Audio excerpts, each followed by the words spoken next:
Welcome, everybody, to another edition of the Watercooler. We're kind of off schedule right now, but it's all good. It's Friday, right? Today, we're going to be talking about monitors, upgrading your monitors, because I have been looking for another monitor. Yeah, I'm a little late in the game here. Everyone has already gone through it this year, but I decided that I wanted a bigger monitor. And so, yeah, that's been my struggle this week. I went down that rabbit hole, and now I've got my monitor, and I don't like it. And I've got my friends to help me decide, right? All the pros and cons. We've got the usual suspects with us. We got Patrick, Justin, and we have a new usual suspect, Jens. Yay. Welcome. Everybody looks Hi, great guys. today. Your cameras, guys. You guys look really good. You know what it is? It's my 5G. That's what it is. We got better reception because of the 5G that I have. See? You guys now you all have to get one. So it was version 2 firmware on the second shot. So far, no reactions. The first shot, I actually got kind of lightheaded in the store, but second shot,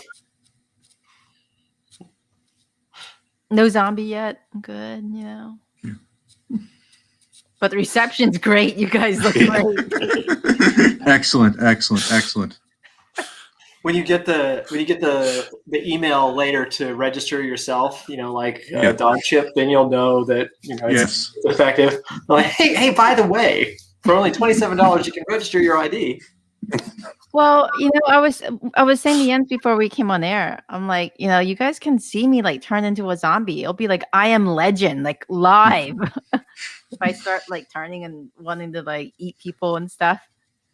So do we use the same website I use to track my dogs when they're chipped to track family members as well?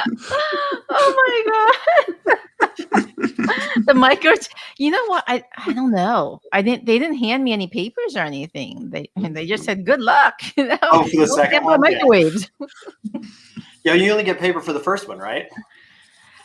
I mean, they give you a card and then they stamp it with the lot number and stuff. But look, Mike's joining. Mike is my buddy here. Mike has been helping me look for monitors. I feel like Mike is like the ultimate computer parts guru. I'm not sure if everybody knows Mike Wilson.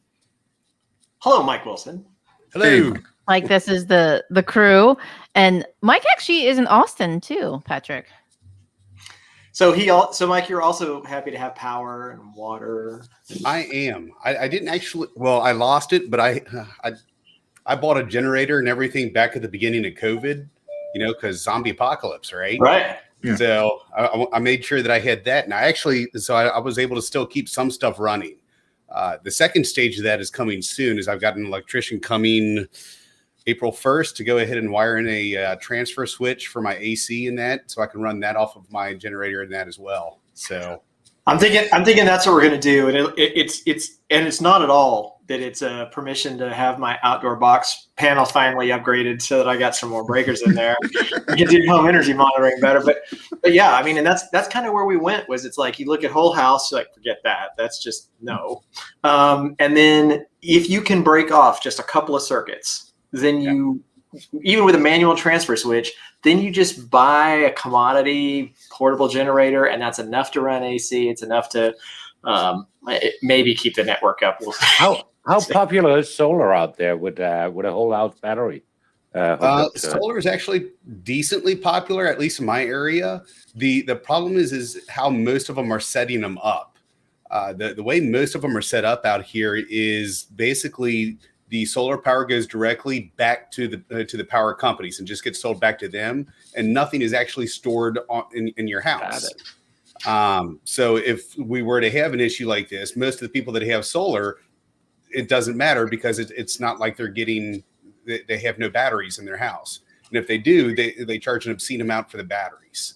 So But what if you that only because it's with the financing? Like, can you just say, like, I'm going to buy my solar panels and hook them up the normal, the regular way? If you do it yourself, then, you can do it. There's no financing. Put a Tesla Powerwall on and Okay, Yeah, it comes down to the energy storage is the problem. That's always the problem, right? Just as long as the grid's the biggest battery.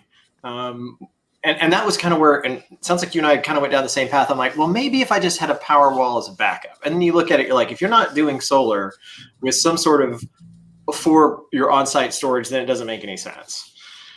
Well, the other piece of that too that I didn't account for, I had some gas on hand, but most of our gas stations didn't have power either. Mm-hmm. So it's like you go get gas for your generator, you can't get any gas because the pumps aren't running. So I'm kind of getting around that. I've got 20 gallons on hand now, which should last a straight week between both of my generators. So I bought an additional one. I've got a 3,500 watt inverter, and then I've got a 7,500 watt open frame. And the 7,500 watt has two 240 volts on it, a 50 amp and a 30 amp. So one will run my AC, the other will actually run my oven. Right. And then my inverter will pretty much run everything else in the house, the 3,400. And so between the both of them, I'm taken care of now. And the inverter has a 2.2 gallon, which has an 8-hour runtime at half load, which I don't really use. And if you use it judiciously only during the day, you're good. I've also got a 300 watt hour power station that's charged via solar panel. And I actually did find some 100 watt solar panels for right about $75 a piece. Decent quality ones too. So 6 to 7 hours, we'll charge it back up. And it actually has AC plugs on it that'll supply up to 300 watts of power at a time. So. Okay, guys. I'm ready for the next problem. I'm not digging this monitor. Besides, it makes me nauseous if I have it like in front of me. What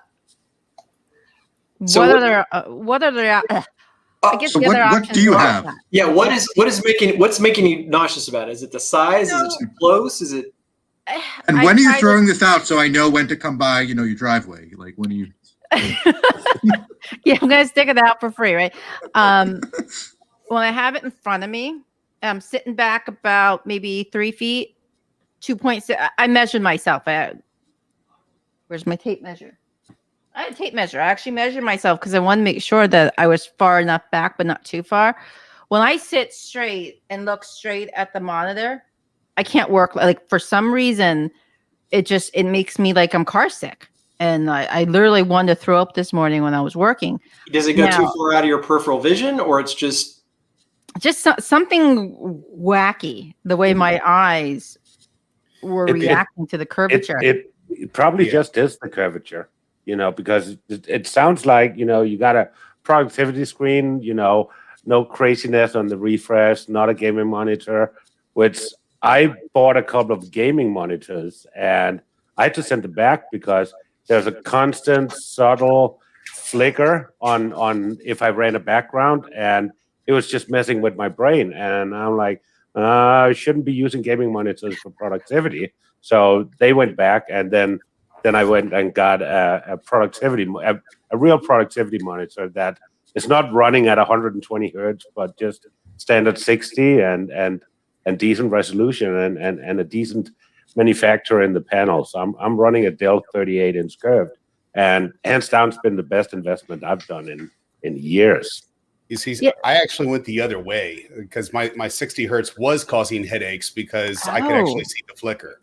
The refresh rate was too slow, and I had a Dell 43-inch that you could go and hook up multi inputs to and actually display up to 4 screens at a time. And I loved it, but it was causing headaches overall, and that gets exacerbated, of course, if you have any sort of fluorescent lighting in your house as well. Because it kind of syncs up and it makes it worse. So when I angle the monitor, I'm okay. I still get a headache, but I'm actually able to like look at it, and maybe because I'm not looking at like straight ahead and it's to the side a little bit, I don't get nauseous. But it's so bizarre.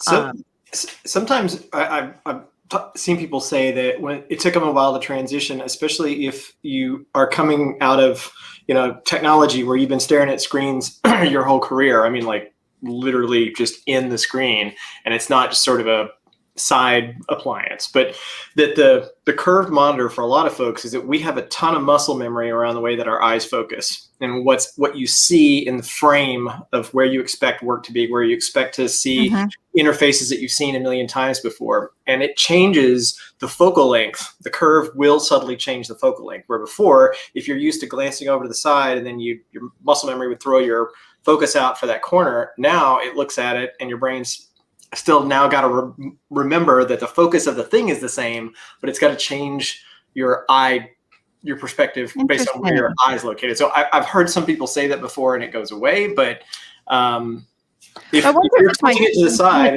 too, because I have a really bad thing with may have something to do with it. And the reason why is because with a flat screen, you only have a certain amount of the screen that's in frame, right? Yeah. And then with a curved, you're actually expanding that out more, which because our eyes are curved in a way other than an oval. I mentioned that I've got bad astigmatism as well, and my eyes are kind of turning football-y. See, mine are actually flattening. Really interesting. So yeah, it's you're changing the amount of real estate that's in your vision all the time, and your eyes aren't used to that, and that may be causing headaches as well. Well, yeah, I was going back. I was thinking about my glasses. So my glasses, they actually have to bend the frame slightly. My glasses can't be straight. When they are, I actually have I can't. Not that I can't see, but my vision's slightly distorted, and I trip and I fall and headaches and stuff. So there's a certain degree that they adjust my glasses for me so it's not completely straight, and so I have to go back every twice a year for them to make sure it's in the same degree, because I can usually tell my glasses are off when I wear them. Like, okay, I've been bumping around too much.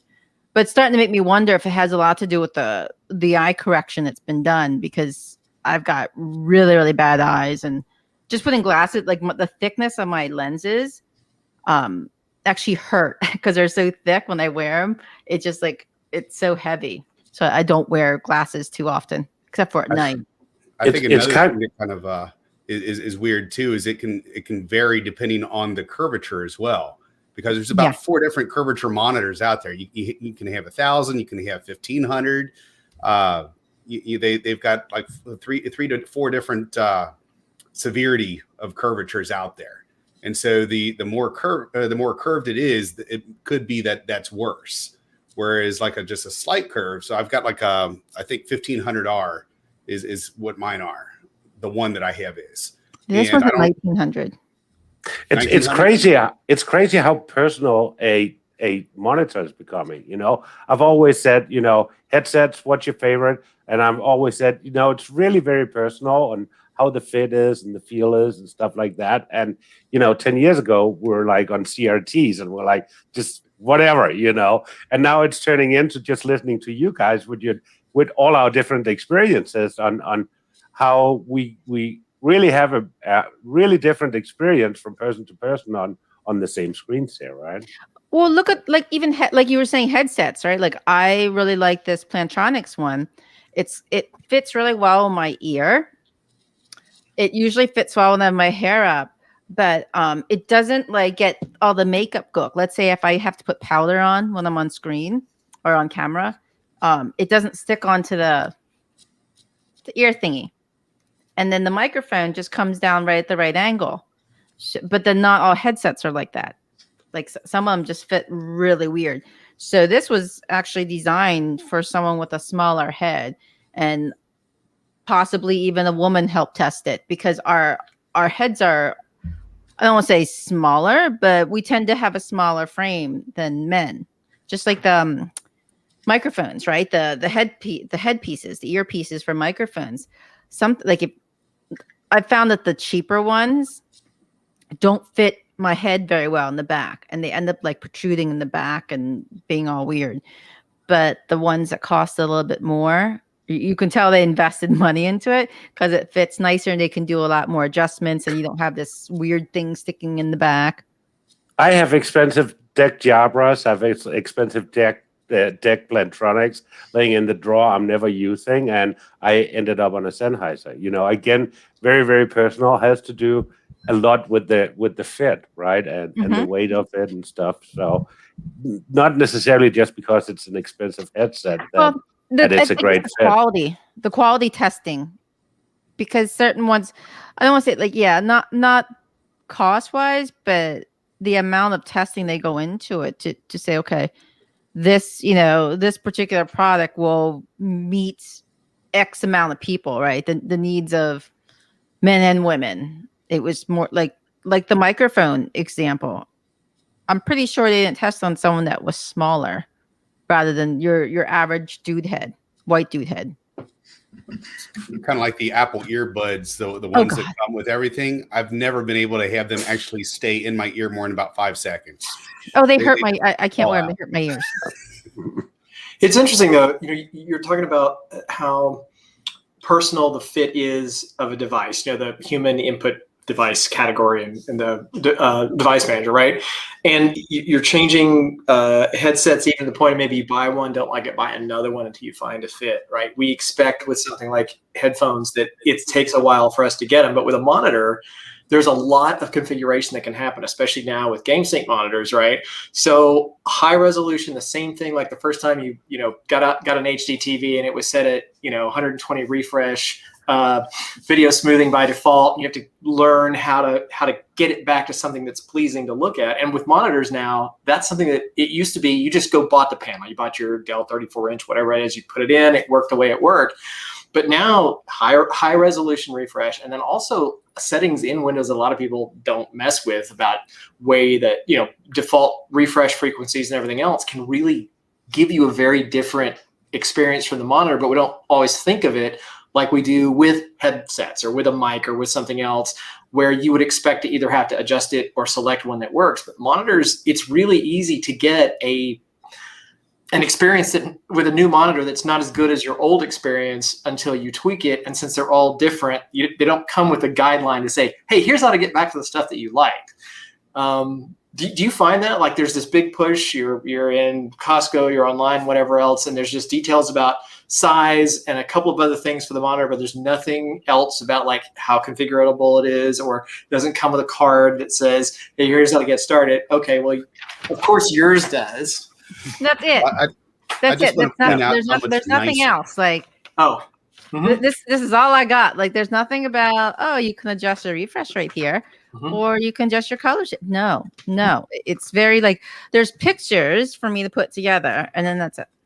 Well, and even things like the backlight setting, right? Where there's like your multi-zone backlighting can give you a very different experience of contrast and blacks, especially around the outside. And so if you're used to a certain LCD presentation, you get a new monitor and now it just looks different to you. Those are all settings that can be adjusted. Well, and even just the natural lighting or the lighting you have in your room, maybe you need to use a little different light bulb at quite a little bit different hue or something like that. I'm not getting rid of my chandelier, okay? God forbid having fluorescent lighting in your office. I would hate that. No, I guess it's that customization. Like we've gone from that CRT to now it's monitors are actually like a personal thing. Like I feel like that's such a huge step in what we've taken technology, the black and green screen to holy crap, I can really customize this to, it's almost like something wearable. Well, and resolution is getting higher and higher, So I came from a couple of 23-inch HD 1080p screens. I got this old that all of a sudden I had to have reading glasses. My wife had been on me for a couple of years and said, you really need to get your eyes checked. And I'm like, nah, I read just fine. And I get in the seat and I'm like, man, I can't read the last couple of lines. And he does his thing. And I'm like, wow, I can see again. So I came home, brand new reading glasses, and I put them on and I'm looking at my 1080 screen and I'm like, everything is pixelated. I could start seeing the stuff between the pixels. And I'm like, I can't use my reading glasses on a standard resolution screen. I got this HD screen now, 1600 lines, on it. And now I can actually use my glasses and now use them quite often. But it also means I've got more fidelity on the screen. I've got more real estate, right? So, Well, and all of these newer monitors too now, Windows by default will magnify like 100. By default you see 125% other ones. So it means that what it used to be, and maybe when my eyes were younger, I always enjoyed it. You got a bigger, higher resolution monitor, so you got more desktop space and everything remained sharp. But now we're at a point where you wouldn't run a lot of these monitors full resolution because everything would be too small. So you're not getting that crisp pixel per LCD pixel per desktop pixel anymore, and it's all interpolated.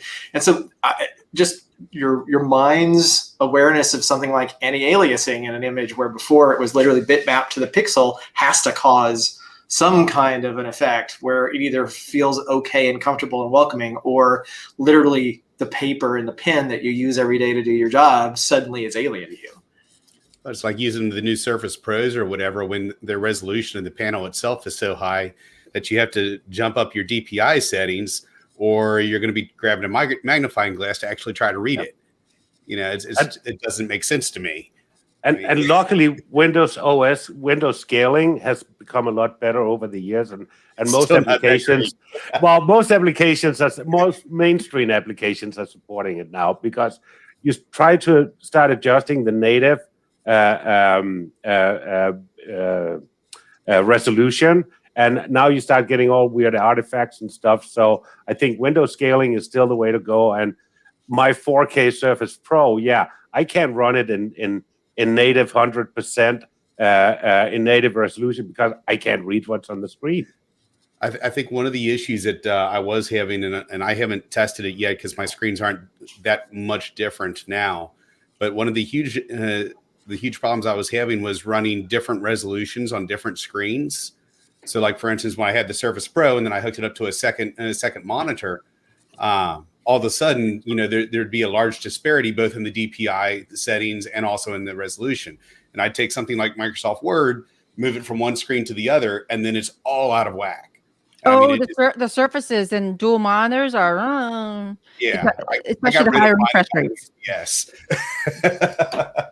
Well, I was running Citrix VDI, and I couldn't understand why it didn't work until I found out that if I had one monitor that was scaled at different than the other monitor, even though my Citrix receiver was just on one monitor, it completely broke down. And it took me forever to figure out that if I turned off one of the monitors, Citrix started working again. And I think they got that fixed now, but it was about, man, so some applications really don't like that you run different scaling on across different monitors. Yeah. So which kind of monitors do you guys have? I know, Mike, you've got several. You got both. So all of them right now in my room are all Acers. And I have, my main one is a 32-inch curved. It's a 1500R. And it's 165 hertz.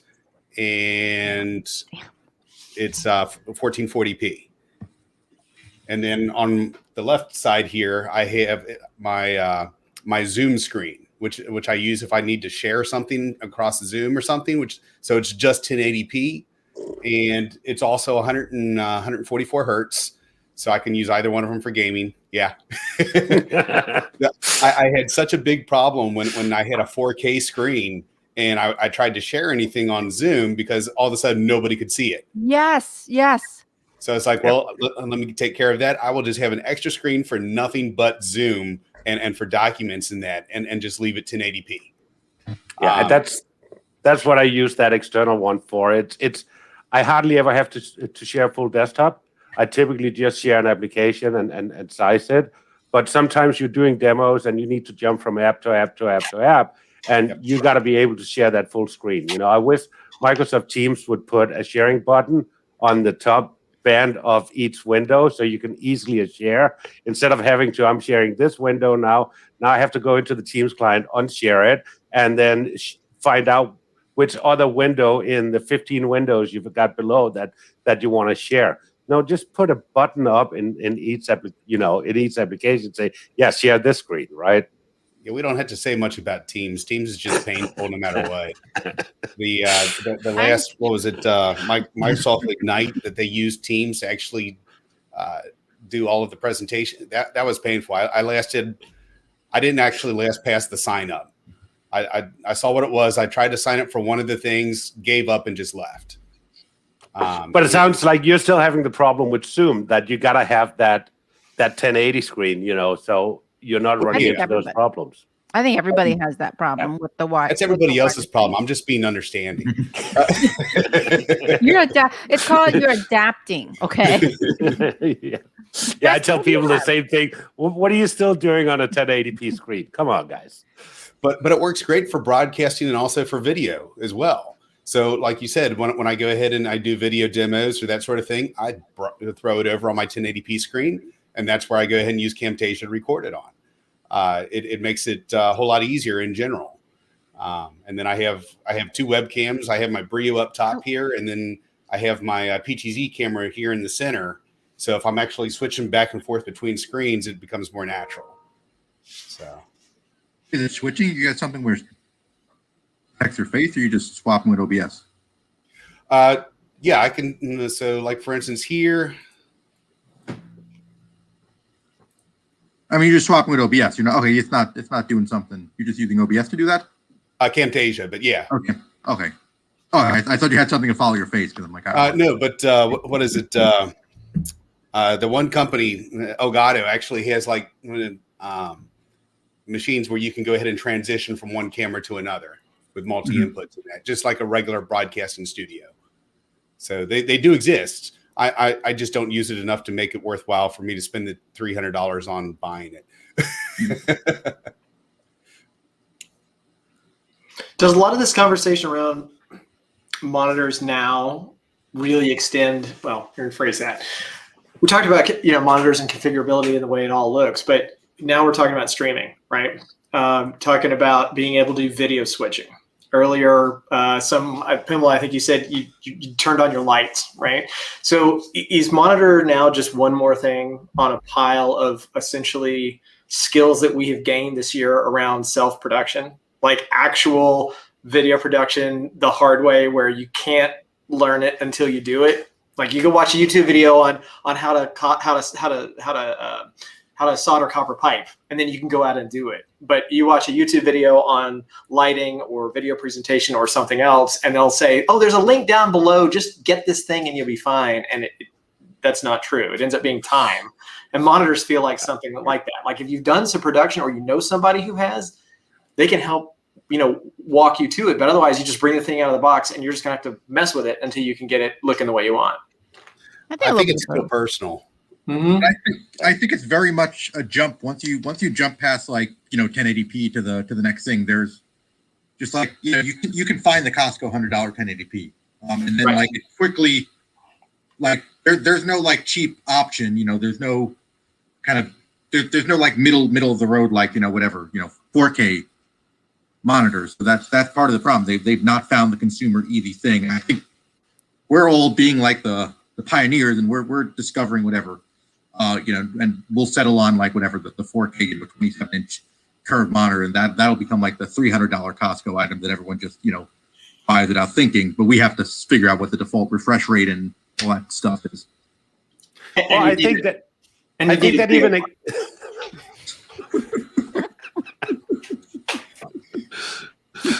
It's okay. We're at the water cooler. All right, only the person with the wand is able to talk.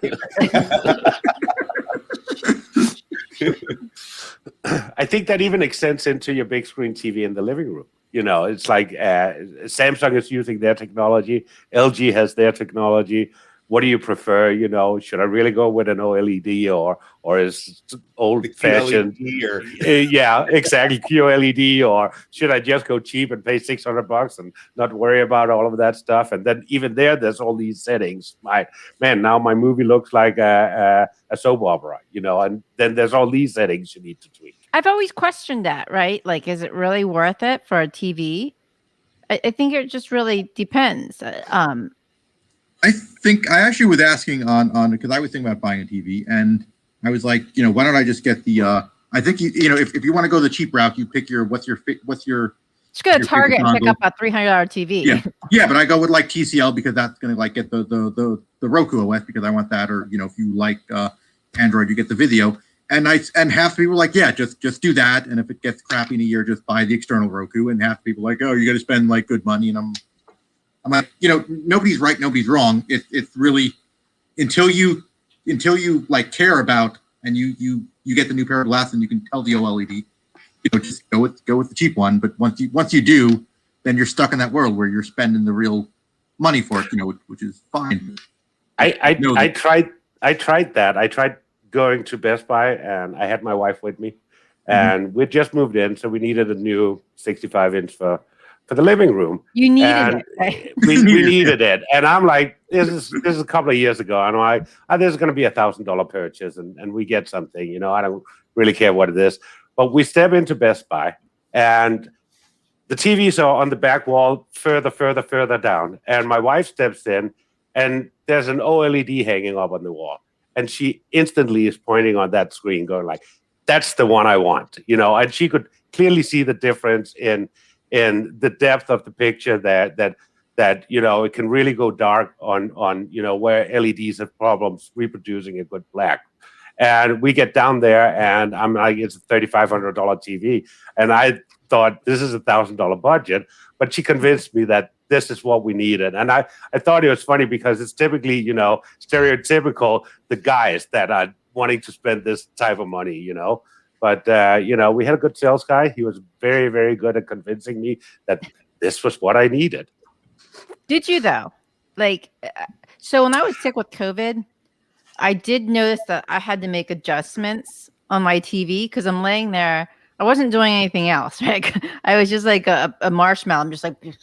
I watched a lot of Hallmark movies, and I made some adjustments just because I think I know this. Like, okay, I could probably make some adjustment changes here. It's a Samsung TV, and I like the adjustments now, but I never really noticed it that much before, just because I wasn't really sitting and just laying and watching TV for hours and hours and hours at a time, but when you're sick with COVID and you have nothing else, you can't really do anything other than lay there. You really do, wow, I think I could change that. I wonder what it would look like if I changed this setting. And I also found out people, my kids and their friends were connected to my TV via YouTube. So I had all these external devices that were like doing all sorts of stuff, and I hadn't realized it. I'm like, Jesus. Like beep beep beep, like what are all these devices connected? And we cut that off real quick. But I mean, it's TV. TV is just like monitors, personal choice, and like your wife, she saw it and it was like, whoa, there's definitely a difference, and she felt she needed that. So, I think if I was given another opportunity to buy another TV, I'd probably do the same thing in terms of, this looks better, because your viewing experience when you're at home, then when you do have the time to sit, could be somewhat better. I mean, So the lesson of being sentenced to sitting in front of your TV long enough that the cost benefit analysis of learning how to go through the menu and get it perfected worked. So is that the message here? When you get, maybe if you have a monitor that you don't really like, or you buy a new monitor and it doesn't just blow you away, like just to remember that this is an additional chore that goes to modern complexity of things, and that we need to spend time now actually messing with our monitors if we plug them in and they don't just look great. Yeah, it's 80-20 rule, I think. Yeah, if you plug it in, and if it's good enough, great, and if not, then you go crazy, and then 3 days later you're on Twitter talking about like the idiosyncrasies of and you're sub keeping some subreddit, and exactly everything about this monitor.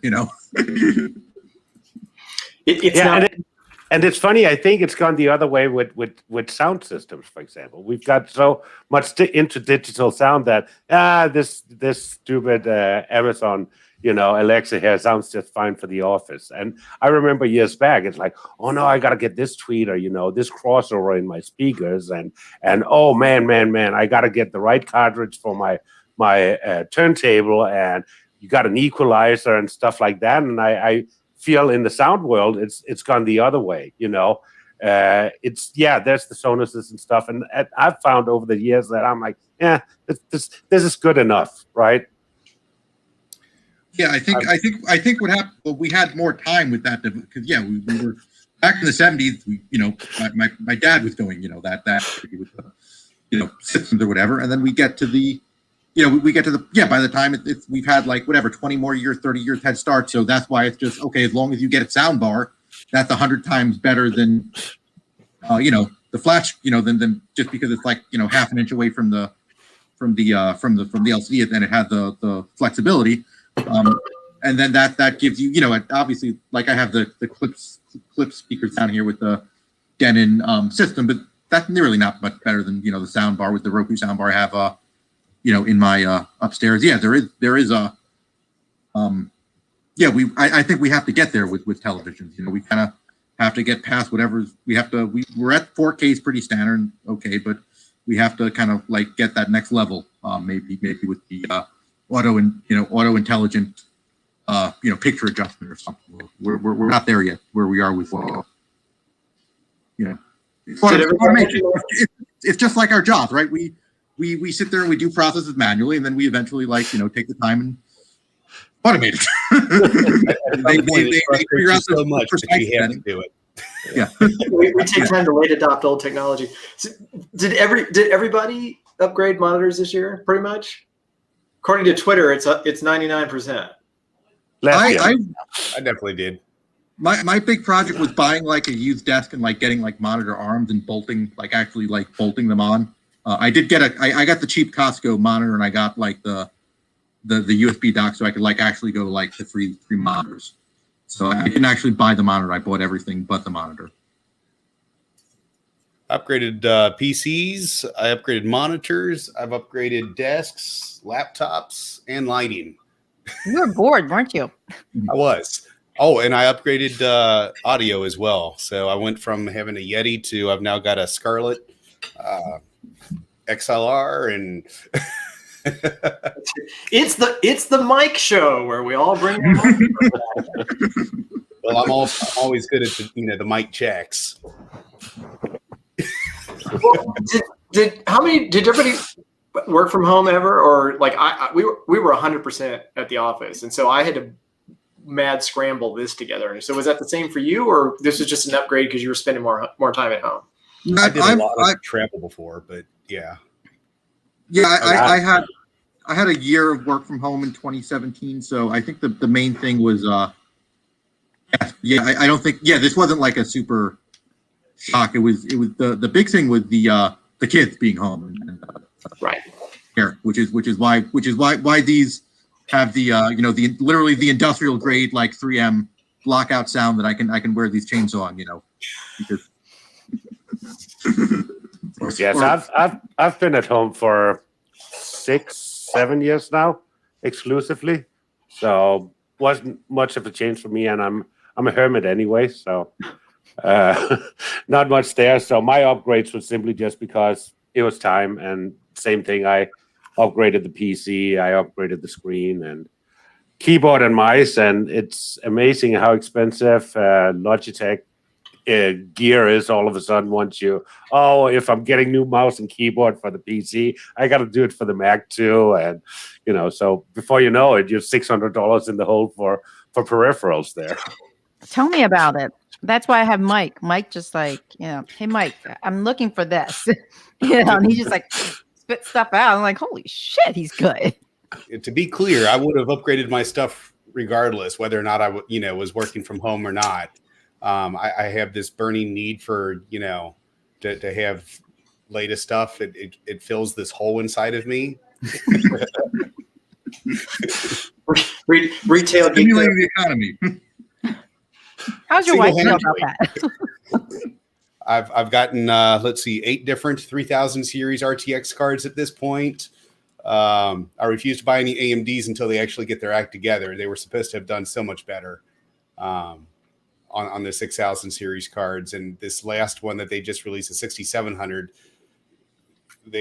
I've seen a couple reviews of them going ahead and tearing it apart, and just how shoddy and how many corners they cut putting it together. And then State was pretty clear. Yeah, and then they still try to sell it for $500. It's like, crap, I bought a 3060 Ti, which outclasses it in a lot of ways, for $399. Right. It's just. Now, that being said, the prices of them keep going up. I have a friend that just sold a 2070, not a super, not just a flat 2070, sold it on eBay for $900. Are you using these cards for gaming, or is this for video production? Yes. Okay.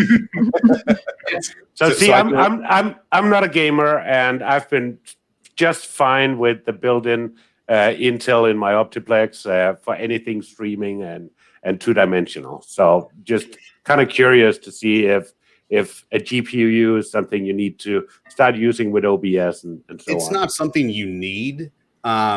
It takes more time to do the video editing without it, but it's not something that you need.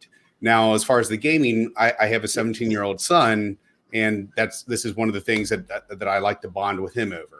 So, we go to town and we both play, Destiny 2 and a couple other games out there. And we have tremendous amounts of fun doing that. So when I upgraded my machine this year, he upgraded his as well because he got my hand-me-downs. So he got an Alienware Aurora 7 with a 1080 Ti card in it. So he's been loving life too. So, I started off with the 3080, and then I had so many people asking for help getting the 3080 cards that I ended up selling mine because I was able to procure myself a 3090 for MSRP for the FE card. And so I ended up just picking up a 3090 for $14.99. So, ouch.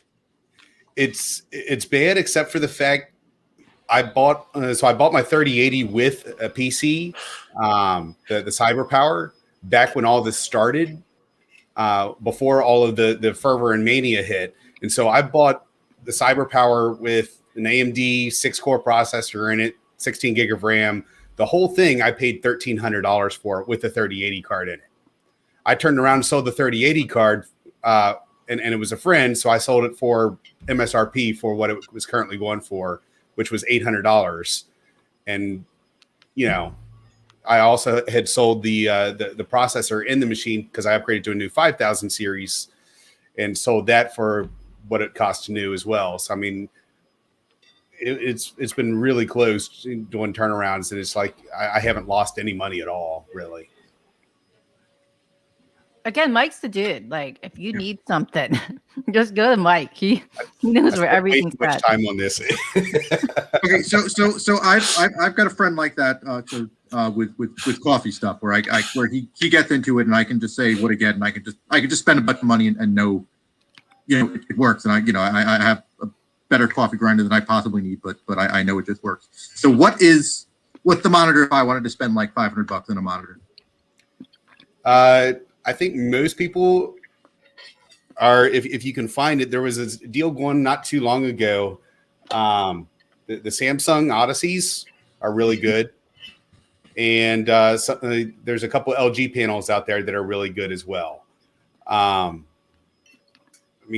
Truthfully, there's only about 4 different companies that make the panels anyway. They just make them to different specs. But Dell's usually a good all around. It's hard to beat Dell for consistency. Most of their monitors are really good. I had their 43-inch, which it had the same exact panel, just different connectivity options. Was made by LG, but it was the same exact panel otherwise. I got an extremely good deal because I was working at Dell at the time. So I think I ended up getting the monitor for right about $400, which was, especially at the time was awesome. And of course now it's, I ended up just selling it not too long ago for $350 after owning it and using it for close to 5 years.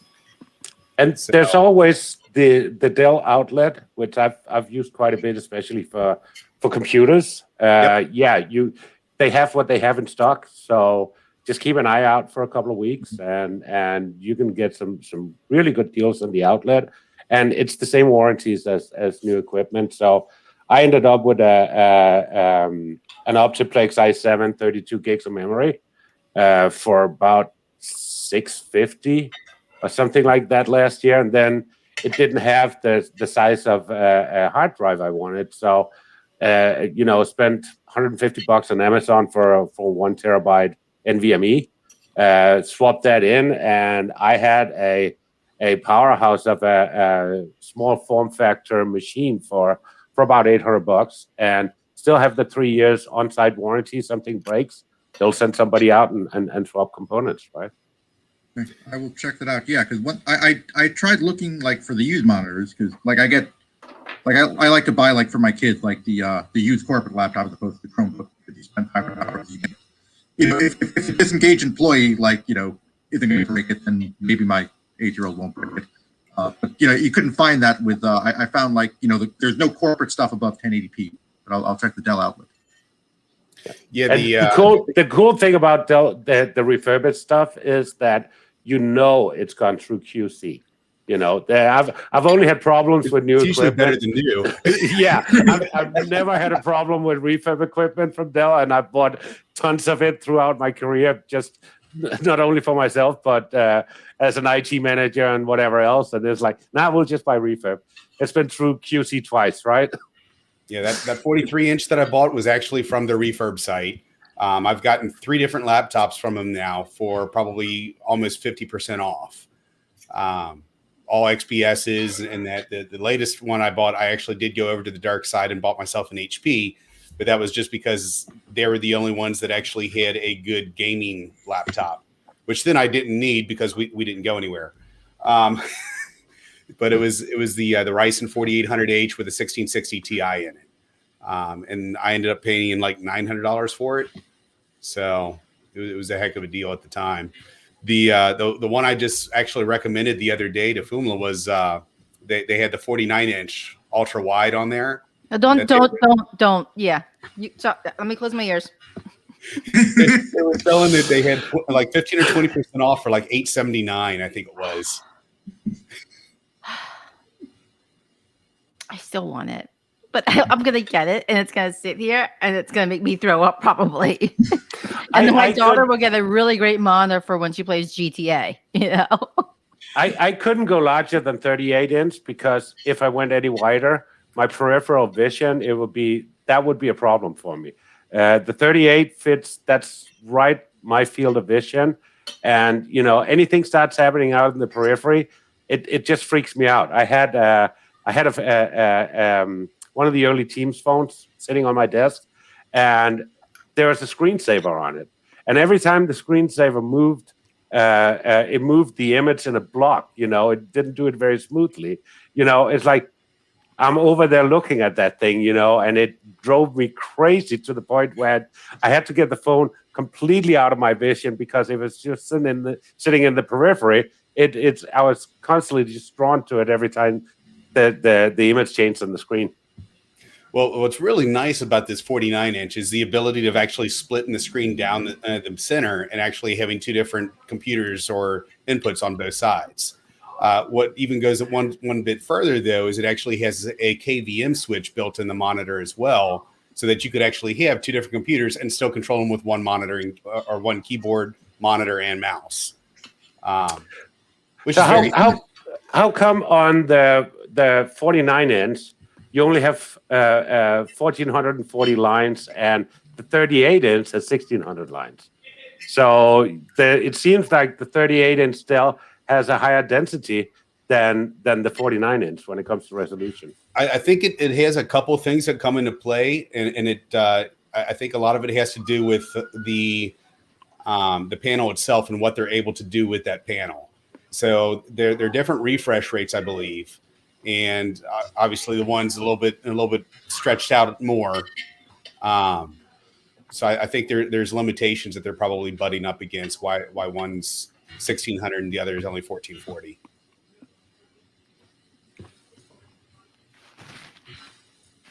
Or price considerations. They're trying to hit certain price points. I just finished my steak.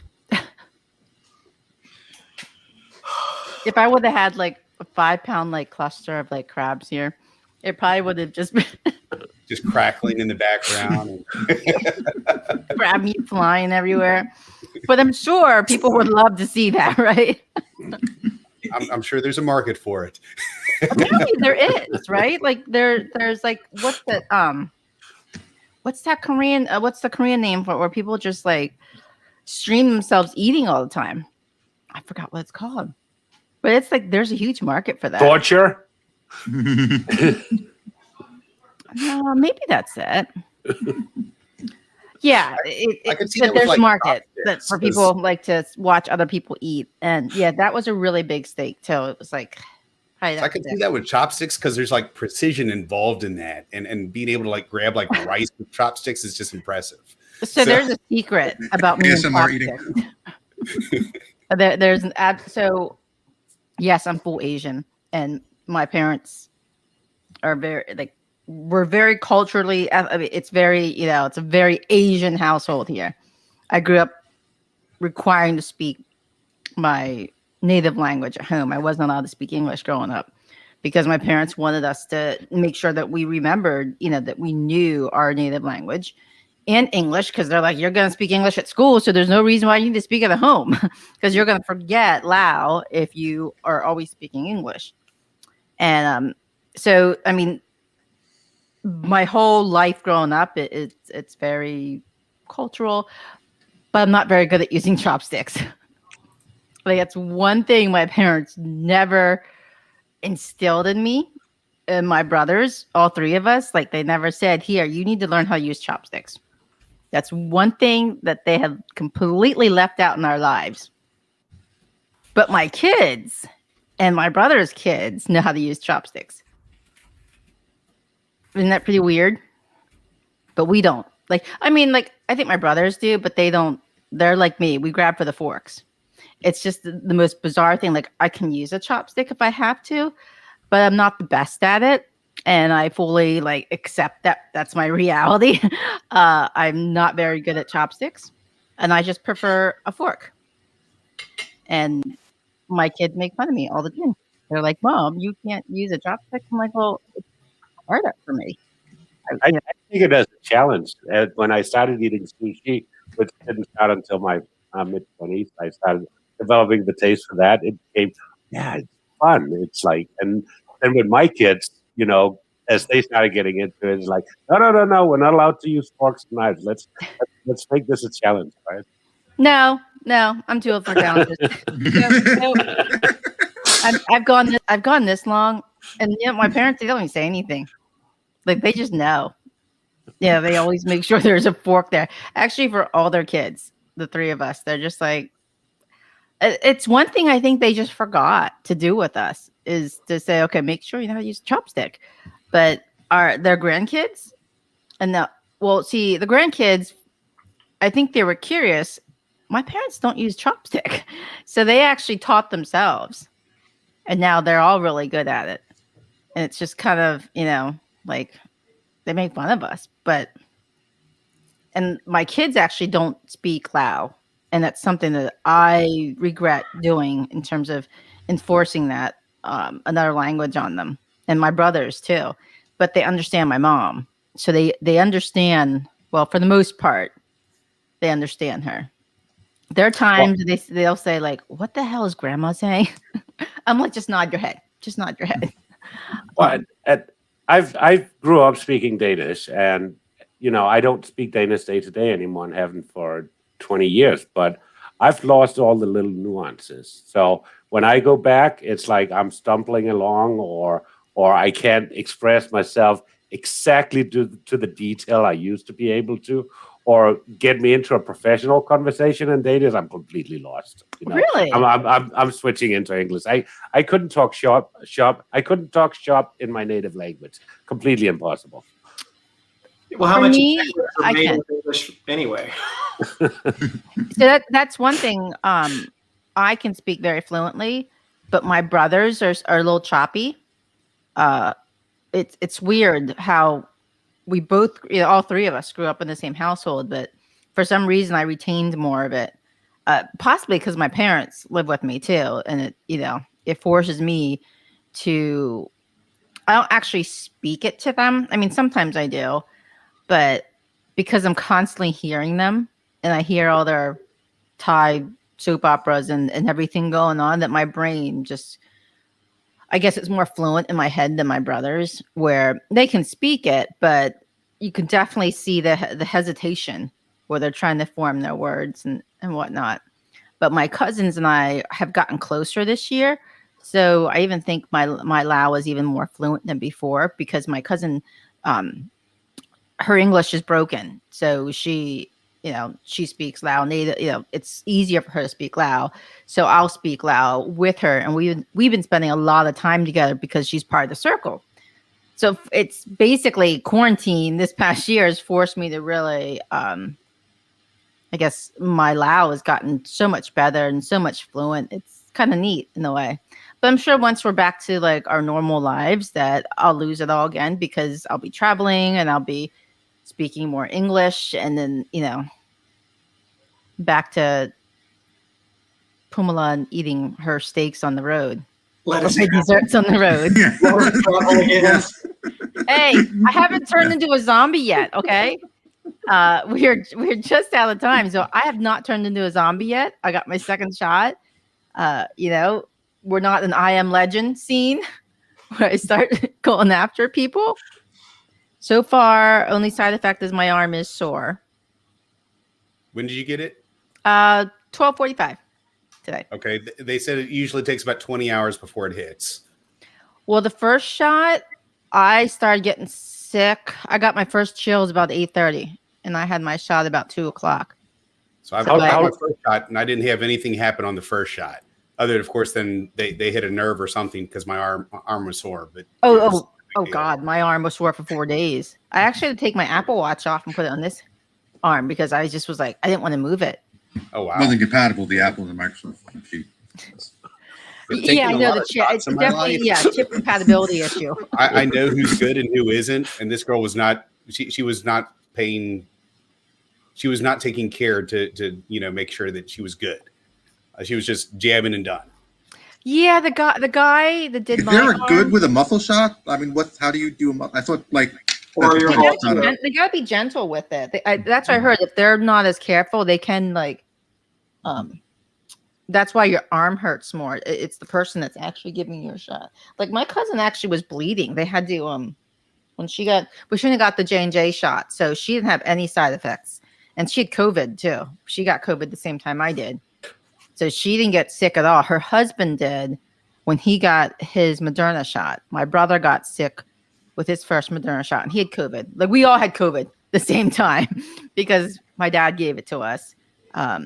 Like everybody in our circle got it, and everybody that falls under my dad's bloodline, we all got really, really sick, like really sick. But yeah, and the ones that got the shots, where the first shot kind of knocked us out a little bit. Like I got chills, slight fever, my arm was sore. But my cousin's the only one that didn't get a 2-shot. She got the 1 shot, and she said she was fine. So how long after the second shot till the arm actually falls off? Well, they say like up to 36, 48 hours, and then the arm falls off, and then you start walking without your leg limps, and the next thing you know, like you start craving human beings. Brains. Yeah. Brains. The brains are okay. Brain. I could see that, going after the brains first. Totally. I mean, I did tweet. I was ready to stress eat people the other day. But most of the brains here in the U.S. are really low nutrient. So yeah, that's true, and yeah, then that's why like you have to eat more of them because you have to like try to find all the nutrients and make up for it. Oh, it's we joke about it, but it was it was sort of an emotional moment when she gave me the shot because I'm like, okay, life is starting to become normal again. It's like that first step, like, okay, I can go out and eat at a restaurant now. I don't have to completely stress out. I haven't been in a restaurant to eat since February 29th with Oren Thomas in Copenhagen. That was the last time I was in a restaurant. Mm-hmm. I mean, I've gone to pick up takeout, but it's by the door because I just, having my parents in the house that are over 70, I just didn't want to risk it. And we almost made it a whole year, and we all got sick at Thanksgiving. Go I've figure. been in once. Yeah, just takes it. And he got sick through someone that was asymptomatic. He let his guard down, and that guy actually didn't tell anybody that he was positive because he's like, oh, I don't have any symptoms, so I'm okay.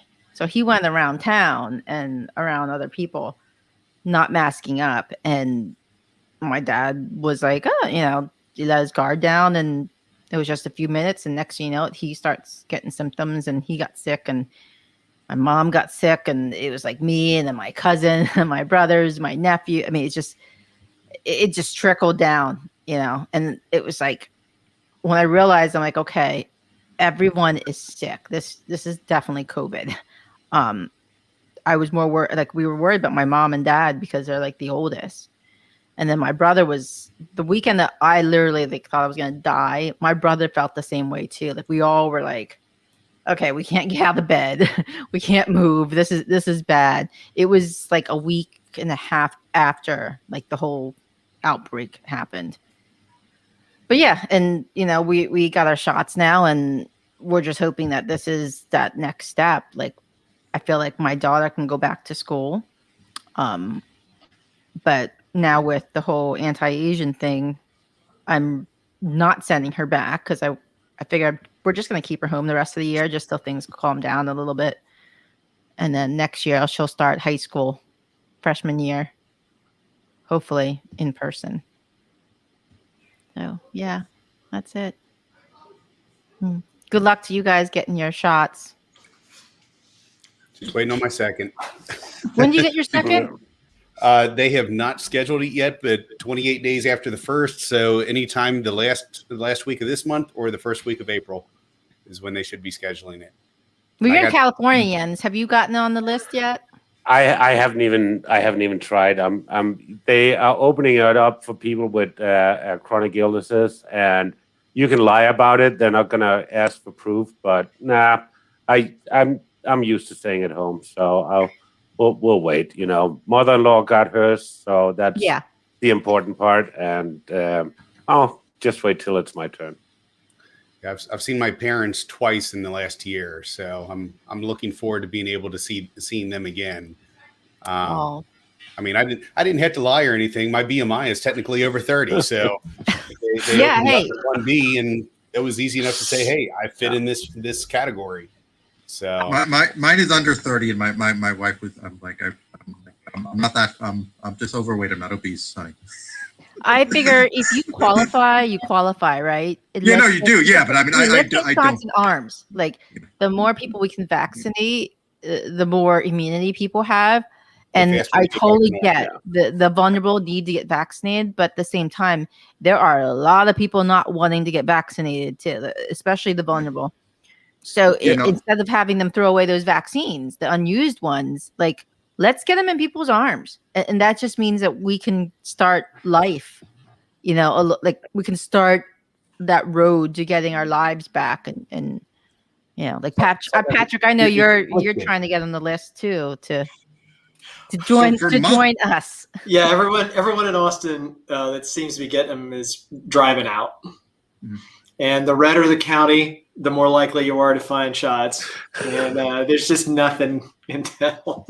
So Vermont has. I got mine through Williamson, and they're actually the ones up in my wife, because she works at a school. Just she got done by this latest round of phases. So she just signed up today, and we'll see how fast that happens. But they're doing a ton up at the Round Rock Express now as well. So we're getting a lot down here. I'd say it took me 3 weeks between the time that I signed up and then when they called me up and said schedule it, and then actually it was right off of Palmer, I think. Mm-hmm. And then I went there, and 45 minutes in and out. I mean, I was actually impressed. It's almost like a Chick-fil-A line. But you're not getting like, chicken nuggets or anything. No, it was much better. But you get better 5G coverage. That's right. And somebody knows where I am at all times. You know, all I want is more bandwidth and faster service. If you can get me faster service, you can stick as many microchips in me you want. The funny thing about 5G is supposedly where I'm at in Hutto, we have 5G. And in my house, I routinely get about 130-ish down on my phone. But if I walk like 200 feet in any direction, it drops. 5G apparently is just so narrow, you know, and its bandwidth and everything that it just, you know, you may have it, but it's not gonna, it may not be fast. Well, the shot's gonna really make it better. Well, I'm hoping, yes. I just hope it does, like, you know, it doesn't like have compatibility issues with the one that Microsoft gave me when they onboarded me. Because you know that you guys know that, right? When you work for Microsoft, Yes. They made the movie Antitrust off of Microsoft, right? Yeah, I mean, you go to Redmond and they inject you right back here in the neck, you know. Yeah, we all go into that one room and there's the lady there with the, and she just, yeah. Speaking of which, Justice League, has anyone else seen it yet? The new one. I'm gonna be watching it tonight as long as I don't pass out. But so I will give you my preliminary, no spoilers. I like it a lot better. Is it still perfect? How was the camera work? Like you know, was it like I heard it was the CGI and everything looked better to me. Okay, I heard it was really good. Most importantly, it actually told a story. There was actually explanations of things that in the first one they just jumped from one scene to the next without any explanation of how you got there, and it was very jarring. Whereas this one, they did a better. It still wasn't perfect, but it was a lot more explanation. And the biggest thing to me was the minions actually were real minions this time. In the original Justice League, the minions were like, well, they're just you know, they're just paint on a wall. They're not really strong. They're kind of stupid. No one does anything, and they can be brought down by a siren. Whereas the ones in these actually play a purpose, and they actually seem like they're mid-level bosses or minor level bosses. So what are my options? I hate to cut everyone off, but we've been running. This is so fun, but maybe we do another water cooler like over the weekend about Justice League, because like I've got like I want to watch it and then we can all like get together and go, what did you guys think? Like I can't wait to watch it because there's so much hype. 4 hours, like seriously, 4 hours. Like I thought it was going to be I have no idea what you're talking about. So oh, you don't? Please somebody explain the ends. Superman. So Batman. basically Justice League was so and now there's the Schneider cut. There's the extended cut because it's just like the Donner cut of like 30 years later. That's what it is. It's like the DC version of Avengers. Yes. And this is the Donner cut of it. I'm totally gonna do a water cooler for the Justice League. Yeah, this weekend. You guys watch out. You guys have to join because after I watch it, I'm gonna have so many like thoughts running through my head. I'm gonna want to dissect it, and I'm gonna need others to dissect this with me. What are your thoughts? What do you think? Were they really thinking? I know I always do that with Avengers and Star Wars. You know, every Star Wars movie. Like I literally have to watch it several times, and then I'll break it down. Like, why do you think they did that? There's only 3 Star Wars movies. Thank you. I'm right there with you. Oh my gosh. There are more. That was the worst one ever. And that's saying something after the second to last one. So they had Timothy Zahn's books that they could have pulled from, and it would have been awesome. Timothy Zahn's books were awesome. Yes. I think they all have a place, right? There's some that are really bad, and then there's some like, okay, they tried. Like, credit for trying. You know? So thank you, gentlemen, for joining our Friday edition of the water cooler. I am not a zombie. I had a steak. I think I'm gonna go get some ice cream now. And you know, maybe you'll see us this weekend when we talk about the new Justice League. Thanks again, everybody. Have a great weekend. Bye. Bye.